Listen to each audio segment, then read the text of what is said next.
Hey everyone, welcome to this deep dive, into marketing ethics and transparency. And you've clearly shown you're interested in this kind of stuff, so we're going to jump right into it, the good stuff, the Hmm. stuff that'll make you rethink the way you look at brands every day. Okay. So let's ditch those textbook definitions. Yeah. We're talking about those times when you saw an ad and it just felt like, are they serious? Or when a company's values just left you completely confused. It's like, Right. wait, hold on a second. That's what we're diving into today. Yeah. And believe me, we've got some head scratchers lined up. From greenwashing to data privacy, you might just want to chuck your phone out the window by the end of this. It's true. But the interesting thing is, marketing ethics, it's not just some abstract idea. It's really about the actual trust that we put in these companies, Hmm. right? And by extension, the products they're selling. Okay. Because think about it, when a company is really open about what they're doing, like their pricing or even their challenges, it gives you the power to choose, right? They're saying, we respect you enough to give you all the information, and we trust that you'll make the right choice. I like that transparency. But can you give me an example? Like, how does that actually work in real life? Sure, let's say you're, looking for some new running shoes. Hmm.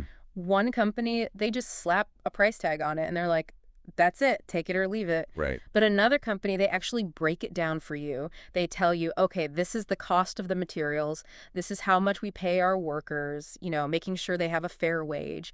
They might even talk about their efforts to be, environmentally friendly. And you know what? Our source actually mentioned a study where they found that people are willing to pay like 20% more for a product if they know the company's being transparent. Wow, 20% is pretty significant. Yeah. So it's kind of like choosing that local coffee shop. The one where, you know, the owner really cares. Yeah.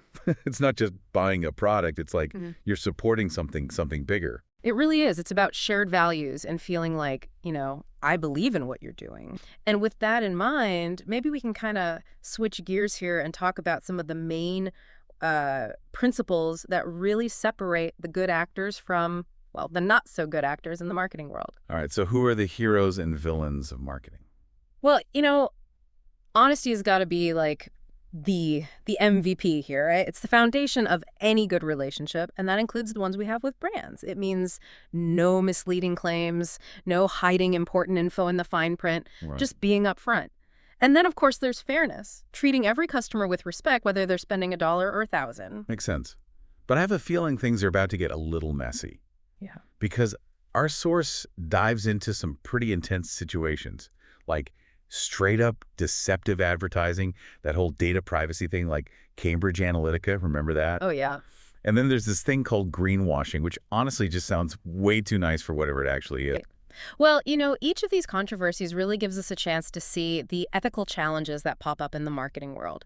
Let's start with deceptive advertising, which is unfortunately more common than we'd like to admit. And our source points to the FTC, the Federal Trade Commission. They're constantly going after companies that are trying to trick consumers. Yeah, those FTC announcements always seem to be making headlines. Rightfully so. One of the most common tactics, and it's incredibly frustrating, is the old bait and switch. You see an incredible deal online, click add to cart immediately, and then boom, out of stock. And suddenly they're trying to get you to buy something more expensive. Ugh, yeah, I've been there. It leaves such a bad taste in your mouth, like you just feel manipulated. Exactly. You lose trust instantly. Yeah. And speaking of feeling tricked, let's talk about data privacy, which has become a massive concern as, everything becomes more digital. It's true. I mean, remember the Cambridge Analytica scandal? How could I forget? That felt like a huge wake-up call for a lot of people about just how much information we're putting out there online without even realizing it. Absolutely. And as our source explains, that scandal really showed how some companies can take advantage of our personal data without us even knowing or giving them permission. Right. It made everyone much more aware of how all that data is being collected and used and sometimes, misused. It really is like the Wild West out there when it comes to data. It is. But before we completely freak out, let's shift gears to something that, at least on the surface, sounds a bit more positive. Yeah. What is the deal with this whole greenwashing thing? Right. It sounds more like, I don't know, a spa day for your conscience rather than a shady marketing tactic. Yeah, it's all about appearances. Our source really emphasized how greenwashing takes advantage of, our desire to make good choices for the environment, but instead of actually changing their ways, companies just kind of slap an eco-friendly label on themselves and hope no one notices. Right. They use all these vague terms like sustainable and eco-conscious without actually backing it up. So how do we spot the fakers? How do we tell who's actually trying and who's just jumping on the bandwagon? That's the tricky part. It takes a little bit of detective work. Basically, look for proof, not just fancy words. Do they have those third-party certifications, the ones that actually mean something? Mm. Are they upfront about where they get their materials and how they make their products? The more info they give you, the better. It's like checking under the hood before you buy a used car. You don't just take their word for it. Exactly. And speaking of things that might not be what they seem, our source also brought up this topic of targeting vulnerable populations. And honestly, it just feels wrong. Yeah, it's a really sensitive issue, but it's important to talk about. For example, think about kids. They don't understand advertising the same way adults do, right? They're much easier to persuade, especially with ads that, pull at their heartstrings or promise them something exciting. Like those sugary cereal commercials with cartoon characters that make it look like breakfast is a party. Exactly. Or even those mobile games advertised as free, but then they're bombarded with in-app purchases. Yeah. It's all about recognizing that not everyone has the same ability to see through those marketing tactics. It's like they're taking advantage of people who are already at a disadvantage. Hmm. It's not just unethical, it feels predatory. And that's exactly why marketing ethics are so important. It's about protecting everyone, especially those who are most susceptible to these tactics. Everyone deserves to be treated fairly and to have access to honest information. Okay, I'm starting to see the bigger picture here. But it's one thing to talk about these ethical dilemmas and another to actually deal with them in our daily lives, right?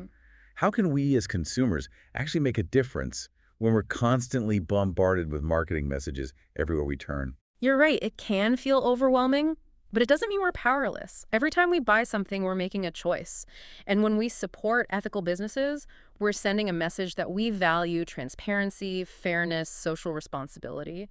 And the more of us that demand those things, the more companies will have to listen.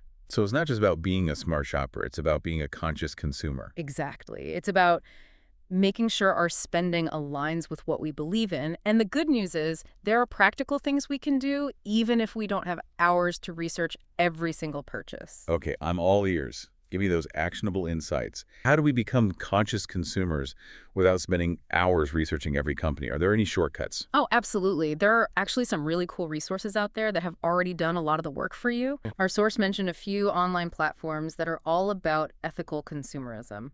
It's like, imagine Yelp, but for shoppers who really care about this stuff. You can search for brands or browse by category, and they give you the rundown on how ethical they are. So no more like endless Google searches trying to figure out what a company actually stands for. Exactly. It makes it so much easier. What are some of these magical resources? Tell me more. Yeah, so some popular ones are Good on You. They focus mainly on fashion, and Ethical Consumer. They cover a bunch of different industries. They look at things like a company's environmental impact, how they treat their workers, even their political donations if you're into that. Oh, that's really comprehensive. But let's say I'm in the grocery store, standing in front of two products that look pretty much the same. I don't exactly have time to whip out my phone and start researching their ethical policies. What do I do then? That's where certifications and labels come in, those third-party certifications from organizations that actually verify a company's claims. Oh, yeah. Like you mentioned fair trade certified coffee earlier, that's a perfect example. Or cruelty-free certifications for makeup.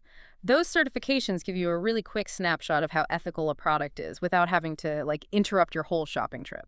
Gotcha, that makes sense. So as we're wrapping up our deep dive into marketing ethics and transparency, I'm kind of curious, what are your thoughts on where this is all headed? Do you think all this consumer pressure is actually making a difference? I'm cautiously optimistic. I think people are more aware now than ever before, and that's powerful. Consumers are demanding more from the brands they support. They're putting their money where their mouth is, literally, and aligning their spending with their values. And businesses are starting to get it. They're realizing that ethical practices aren't just, the right thing to do. They're also good for business. Yeah, it's like they say, money talks. Exactly. And as more people adopt this conscious consumer mindset, companies will have to adapt or risk getting left behind. We're already seeing a shift towards, more transparency and sustainability, even in industries that have been pretty slow to change in the past. That's really encouraging to hear. So for our listeners who are feeling inspired to make a difference, what's the one thing you want them to remember from this conversation? More than anything, I hope they feel empowered. Empowered to ask questions, to demand transparency, to make choices that reflect what they believe in. Because even small actions can have a big impact. And together, we can create a more ethical, more sustainable marketplace for everyone. I love that. Empowered consumers, ethical businesses, a win-win for everyone. Thanks to everyone for joining us for this deep dive into the world of marketing ethics. Remember, every purchase is a chance to make a difference. See you next time.